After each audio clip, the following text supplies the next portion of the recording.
কন্যাশ্রীর সঙ্গে সঙ্গে আমাদের শুরু করাটা উচিত হয়নি। আমাদের কন্যাশ্রী সূচির সঙ্গে যাতে কোলাইড না করে সেইভাবে আমরা আগামী দিনে সূচি করব। আমাদের সময় যখন আমরা খেলতাম হয়তো আমরা মুষ্টিমেয় 50, আজকে প্রায় 5-10 হাজার মেয়ে মহিলা ফুটবল পশ্চিমবাংলার বুকে খেলছে। আমাদের মাঠটা হচ্ছে কচ্ছপের পিঠের মতো, জল দাঁড়ায় না। সাক্ষী হয়ে থাকবার জন্য একটা জোরে বড় করতালি এভাবেই এগিয়ে আসুক, আপনারাও থাকুন এই ফ্রেমে।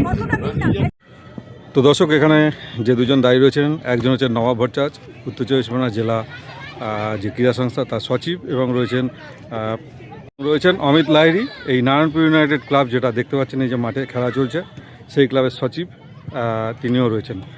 তো নবাববাবু, এই যে খেলাটা মেয়েদের ফুটবল খেলা শুরু হলো উত্তর চব্বিশ পরগনা জেলা ক্রীড়া সংস্থার উদ্যোগে, এটিকে এই প্রথম ইনিশিয়েটিভ? 1938 সালে আমাদের জেলা ক্রীড়া সংস্থা প্রতিষ্ঠিত হয়েছে, আর এই আমরা 2026 এসে মেয়েদের লিগ শুরু করলাম। আমাকে গত এপ্রিল মাসে সবাই দায়িত্ব দিয়েছিল যে আমি যাতে ডিস্ট্রিক্টের সেক্রেটারি হয়েছিলাম, সেখান থেকে আজকে 1 বছর পূর্ণের মুখে আমি এই লিগটা শুরু করতে পেরে আমি নিজেও খুব আনন্দিত।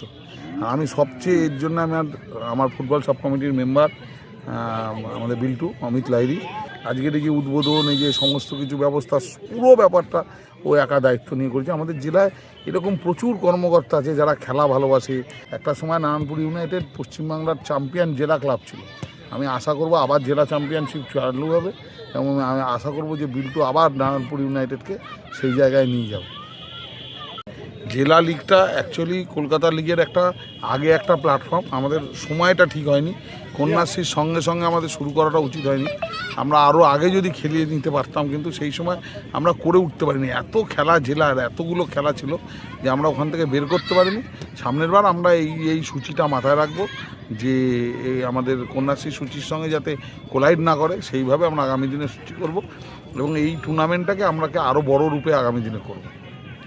এই মুহূর্তে আমার সামনে দাঁড়িয়ে রয়েছেন কুন্তলা ঘোষ দস্তিদার, ভারতীয় জাতীয় মহিলা দলের প্রাক্তনী, AIFF এবং AFC লাইসেন্স প্রাপ্ত প্রশিক্ষক। তো দিদি, আজকে এখানটায় এটা হচ্ছে উত্তর চব্বিশ পরগনা জেলার কাকিনাড়া অঞ্চল, এবং এই মাঠটা হচ্ছে নারায়ণপুর ইউনাইটেড মাঠ। এই নারায়ণপুর ইউনাইটেডের মাঠে উত্তর চব্বিশ পরগনা জেলা ক্রীড়া সংস্থার উদ্যোগে প্রথম মহিলা ফুটবল লিগ চালু হলো। কি বলবেন, কেমন লাগছে? প্রথমেই আমি আমার অন্তঃস্থল থেকে ধন্যবাদ জানাচ্ছি, কারণ এই যে একটা অভিনব উদ্যোগ যে মেয়েদের নিয়ে খেলা, এই জেলার খেলা। আমরা কলকাতা শহরে দেখেছি ডিভিশন লিগ হয়, কিন্তু জেলাকে উন্নতি করতে গেলে যে তাদের যে খেলার প্রয়োজন আছে, এই প্রয়োজনীয়তার কথা। কারণ আমার সবসময় মনে হয় যে জেলা যদি সমৃদ্ধ না হয়, কলকাতা সমৃদ্ধ হতে পারে না। কেন, আমরা যত ফসল খাই, জেলায় ফসল ফলে, সেই ফসল আমরা কলকাতায় খাই। তো সেই জন্যই আমি বলি যে আজকে এটা অভিনব উদ্যোগ জেলা ক্রীড়া সংস্থার।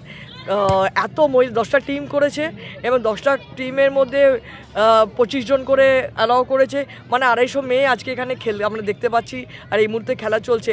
অ্যাটলিস্ট আমরা জানি বাংলা তথা ভারতবর্ষতে আমরা অ্যাটলিস্ট 5টা মেয়ে এই উপহার দিতে পারবো। আর আমাদের সময় যখন আমরা খেলতাম হয়তো আমরা মুষ্টিমেয় 50, আজকে প্রায় 5-10 হাজার মেয়ে মহিলা ফুটবল পশ্চিমবাংলার বুকে খেলছে। এর চেয়ে আর ভালো কিছু হতে পারে না। আর এই মুহূর্তে একটা বড় প্রমাণ যে ডিস্ট্রিক্টের মেয়েরা 10টা টিম করে খেলছে। বাংলা 14 বছর বাদে ফাইনালে উঠেছে। এটা একদম শেষ মুহূর্তে বাংলা গিয়ে হেরেছে।